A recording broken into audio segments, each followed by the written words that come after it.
Hi friends, ಎಲ್ರಿಗೂ ನಮಸ್ತೆ. Welcome back to cook with Shivu.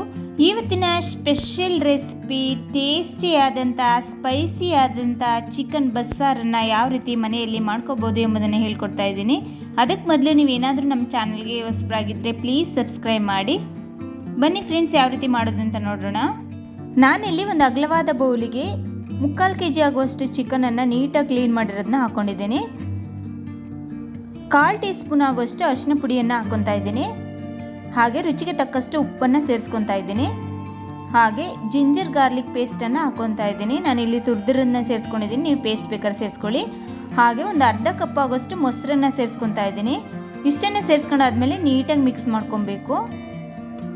ನೀಟಾಗಿ ಮಿಕ್ಸ್ ಮಾಡ್ಕೊಂಡಿದ್ದಾಗಿದೆ. ಈ ಲಿಡ್ಡನ್ನು ಕ್ಲೋಸ್ ಮಾಡಿಬಿಟ್ಟು 1 hour ಹಾಗೆ ನೆನೆಯಲಿಕ್ಕೆ ಬಿಡ್ತಾ ಇದ್ದೀನಿ. ಚಿಕನ್ ನೆನೆಯೋದ್ರೊಳಗೆ ನಾನು ಮಸಾಲ ರೆಡಿ ಮಾಡ್ಕೊತಾ ಇದ್ದೀನಿ. ಅದಕ್ಕೆ ಪ್ಯಾನ್ಗೆ 6 ಬ್ಯಾಡಗಿ ಮೆಣಸಿನ್ಕಾಯಿ, 2 ಗುಂಟೂರು ಮೆಣಸಿನ್ಕಾಯಿ ಸೇರಿಸ್ಕೊಂಡಿದ್ದೀನಿ. ಹಾಗೆ 1.5 ಟೇಬಲ್ ಸ್ಪೂನ್ ಆಗೋಷ್ಟು ಧನಿಯಾ ಕಾಳುಗಳನ್ನ ಸೇರಿಸ್ಕೊಂಡಿದ್ದೀನಿ. ಹಾಗೆ 1 ಟೀ ಸ್ಪೂನ್ ಆಗೋಷ್ಟು ಜೀರಿಗೆನ ಸೇರಿಸ್ಕೊಂಡಿದ್ದೀನಿ. 3 ಏಲಕ್ಕಿನ ಸೇರಿಸ್ಕೊಂಡಿದ್ದೀನಿ. ಒಂದು ಅರ್ಧ ಇಂಚು ಚಕ್ಕೆಯನ್ನು ಸೇರಿಸ್ಕೊತಾ ಇದ್ದೀನಿ. ಹಾಗೆ 3 ಲವಂಗನ ಸೇರಿಸ್ಕೊಂಡು ಸ್ವಲ್ಪ ಆಯಿಲನ್ನು ಹಾಕೊಂಡ್ಬಿಟ್ಟು ಇದನ್ನು ಲೋ ಫ್ಲೇಮಲ್ಲಿ ಗರ್ಗರಿಯಾಗಿ ಬರೋ ತನಕ ನೀಟಾಗಿ ಫ್ರೈ ಮಾಡ್ಕೊಬೇಕಾಗುತ್ತೆ. ಲೋ ಫ್ಲೇಮಲ್ಲಿ ಇಟ್ಕೊಂಡು ಫ್ರೈ ಮಾಡ್ಕೊಳ್ಳಿ, ಘಮ ಬರೋ ತನಕ. ನೋಡಿ, ಇದಾಗಿದೆ. ಈಗ ನಾನೊಂದು ಪ್ಲೇಟ್ಗೆ ಶಿಫ್ಟ್ ಮಾಡಿ ಇಟ್ಕೊತಾ ಇದ್ದೀನಿ. ಈಗ ಅದೇ ಪ್ಯಾನ್ಗೆ ನಾನು 1 ಟೇಬಲ್ ಸ್ಪೂನ್ ಆಗೋಷ್ಟು ಆಯಿಲನ್ನು ಹಾಕ್ಕೊಂಡಿದ್ದೀನಿ. ಒಂದು ದೊಡ್ಡ ಸೈಜಿನ ಈರುಳ್ಳಿಯನ್ನು ಕಟ್ ಮಾಡಿ ಇಟ್ಕೊಂಡಿದ್ದೆ, ಅದನ್ನು ಹಾಕ್ಕೊತಾ ಇದ್ದೀನಿ.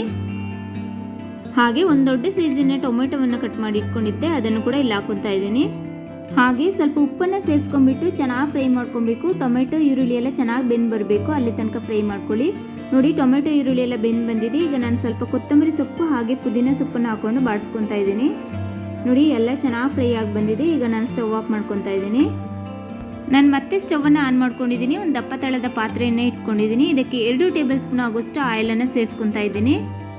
ಆಯಿಲ್ ಬಿಸಿ ಆಗ್ತಾ ಇದ್ದಂಗೆ 3 ಲವಂಗನ ಸೇರಿಸ್ಕೊಂಡಿದ್ದೀನಿ. 1 ಇಂಚು ಚಕ್ಕೆಯನ್ನು ಸೇರಿಸ್ಕೊತಾ ಇದ್ದೀನಿ.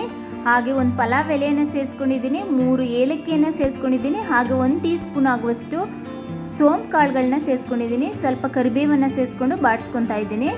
ಇದಾದಮೇಲೆ ಒಂದು ದೊಡ್ಡ ಸೈಜಿನ ಈರುಳ್ಳಿಯನ್ನು ಕಟ್ ಮಾಡಿ ಇಟ್ಕೊಂಡಿದ್ದೆ, ಅದನ್ನು ಕೂಡ ಇಲ್ಲಿ ಹಾಕ್ಕೊತಾ ಇದ್ದೀನಿ. ಇದನ್ನು ಚೆನ್ನಾಗಿ ಫ್ರೈ ಮಾಡ್ಕೊಬೇಕು.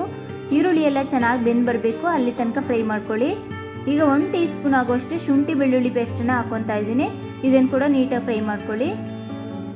ಇದಾದಮೇಲೆ ನಾನು ಆಗಲೇ ಚಿಕನನ್ನು ನೆನೆಲಿಕ್ಕೆ ಬಿಟ್ಟಿದ್ನಲ್ಲ, ಅದನ್ನು ಇಲ್ಲಿ ಹಾಕ್ಕೊತಾ ಇದ್ದೀನಿ. ಅದನ್ನು ಹಾಕೊಂಡ್ಬಿಟ್ಟು ನೀಟಾಗಿ ಮಿಕ್ಸ್ ಮಾಡ್ಕೊಬೇಕಾಗುತ್ತೆ.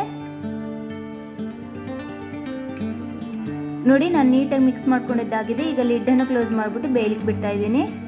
ನಾನು ಆಗಲೇ ಧನಿಯಾ ಮತ್ತು ಮೆಣಸಿನ್ಕಾಯಿ ಹುರಿದಿಟ್ಕೊಂಡಿದ್ನಲ್ಲ, ಅದನ್ನು ಮಿಕ್ಸಿಗೆ ಹಾಕ್ಕೊಂಡಿದ್ದೀನಿ. ಅದ್ರ ಜೊತೆಗೆ ಒಂದು ಅರ್ಧ ಕಪ್ ಆಗೋಷ್ಟು ತೆಂಗಿನಕಾಯಿನ ಹಾಕ್ಕೊಂಡಿದ್ದೀನಿ. ಇದ್ರ ಜೊತೆಗೆ ಸ್ವಲ್ಪ ನೀರನ್ನು ಸೇರಿಸ್ಕೊಂಡ್ಬಿಟ್ಟು ಲಿಡ್ಡನ್ನು ಕ್ಲೋಸ್ ಮಾಡಿಬಿಟ್ಟು ನುಣ್ಣಗೆ ರುಬ್ಕೊಂಬರ್ಬೇಕಾಗುತ್ತೆ. ನೋಡಿ, ನಾನು ನುಣ್ಣಗೆ ರುಬ್ಕೊಂಬಂದಿದ್ದೀನಿ. ಇದಾದಮೇಲೆ ನಾನು ಟೊಮೆಟೊ ಮತ್ತು ಆನಿಯನನ್ನು ಫ್ರೈ ಮಾಡಿ ಇಟ್ಕೊಂಡಿದ್ನಲ್ಲ, ಅದನ್ನು ಕೂಡ ಹಾಕ್ಕೊಂಡು ನುಣ್ಣಗೆ ಪೇಸ್ಟ್ ಮಾಡ್ಕೊಂಬರ್ತಾ ಇದ್ದೀನಿ. ನೋಡಿ, ನುಣ್ಣಗೆ ಪೇಸ್ಟ್ ಮಾಡ್ಕೊಂಬಂದಿದ್ದೀನಿ. ನಾನು ಆಗಲೇ ಚಿಕನನ್ನು ಬೇಯಲಿಕ್ಕೆ ಬಿಟ್ಟಿದ್ನಲ್ಲ, ಲಿಡ್ ಓಪನ್ ಮಾಡಿ ನೋಡ್ತಾ ಇದ್ದೀನಿ. ನೋಡಿ, ಚಿಕನ್ ಎಲ್ಲ ಚೆನ್ನಾಗಿ ನೀರು ಬಿಡ್ತಾ ಬಂದಿದೆ. ಈ ಸ್ಟೇಜಲ್ಲಿ ನಾನು ರುಬ್ಬಿರುವಂಥ ಮಸಾಲೆನ ಹಾಕ್ಕೊತಾ ಇದ್ದೀನಿ. ರುಬ್ಬಿರುವಂಥ ಎಲ್ಲ ಮಸಾಲೆನ ಹಾಕ್ಕೊತಾ ಇದ್ದೀನಿ. ಇದಕ್ಕೆ ಸ್ವಲ್ಪ ನೀರನ್ನು ಸೇರಿಸ್ಕೊತಾ ಇದ್ದೀನಿ.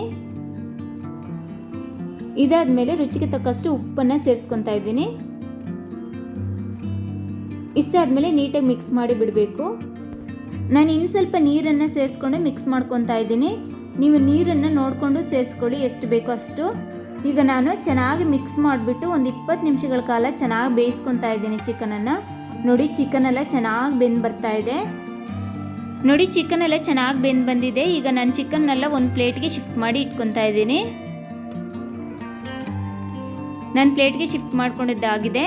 ಈಗ ಉಳಿದಿರುವಂಥ ಸಾಂಬಾರಿಗೆ ನಾನು ಕೊತ್ತಂಬರಿ ಸೊಪ್ಪನ್ನು ಕಟ್ ಮಾಡಿ ಇಟ್ಕೊಂಡಿದ್ದೆ, ಇದನ್ನು ಹಾಕೊಂಡ್ಬಿಟ್ಟು ಸ್ಟವ್ ಆಫ್ ಮಾಡ್ಕೊತಾ ಇದ್ದೀನಿ. ಮತ್ತೆ ನಾನು ಸ್ಟವನ್ನು ಆನ್ ಮಾಡ್ಕೊಂಡು ಒಂದು ಬಾಣಲೆಯನ್ನು ಇಟ್ಕೊಂಡಿದ್ದೀನಿ. ಇದಕ್ಕೆ 1 ಟೇಬಲ್ ಸ್ಪೂನ್ ಆಗೋಷ್ಟು ಆಯಿಲನ್ನು ಹಾಕ್ಕೊತಾ ಇದ್ದೀನಿ. ನೋಡಿ, ಆಯಿಲ್ ಬಿಸಿ ಆಗ್ತಾ ಇದ್ದಂಗೆ 1 ಟೀ ಸ್ಪೂನ್ ಆಗೋಷ್ಟು ಸಾಸಿವೆ ಕಾಳನ್ನು ಹಾಕ್ಕೊಂಡಿದ್ದೀನಿ.